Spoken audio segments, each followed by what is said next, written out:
Cene življenjskih potrebščin v Sloveniji so se junija na letni ravni zvišale za 1,9%, kar je 0,7 odstotne točke več kot maja. V prvi polovici leta je bila rast cen na letni ravni 1,3 odstotna, kar je 0,8 odstotne točke manj kot v enakem obdobju lani. V zadnjem letu so se najbolj podražile gostinske in nastanitvene storitve, alkoholne pijače, tobak in izobraževanje. Cene so se tudi znižale, cenejša je stanovanjska oprema, rekreacija, komunikacije, obleke in obutev. Upokojencem, ki jim je zakon za uravnoteženje javnih financ odvzel del pokojnine, bodo danes z junijskimi pokojninami vrnili 20% neizplačanega zneska. Preostali del bodo prejeli maja 2014. Približno 2000 upokojencev pa bo poročilo, ki je manjše od 100 evrov, dobilo izplačano v celoti že danes. Za prvi del poplačila, ki je bil upokojencem po odločitvi Ustavnega sodišča odvzet neustavno, je bilo treba zagotoviti nekaj manj kot 5 milijonov evrov.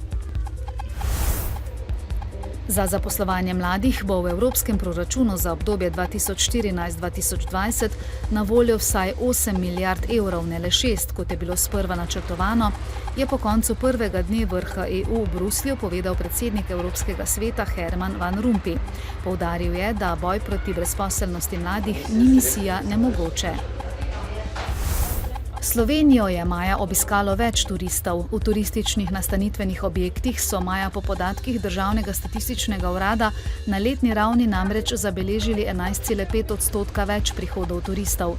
Ti so ustvarili 8,9% več prenočitev kot maja lani.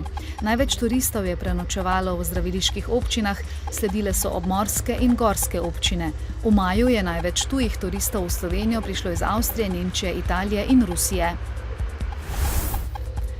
V Sloveniji se je lani rodilo 21.938 otrok ali 9 manj kot leta 2011.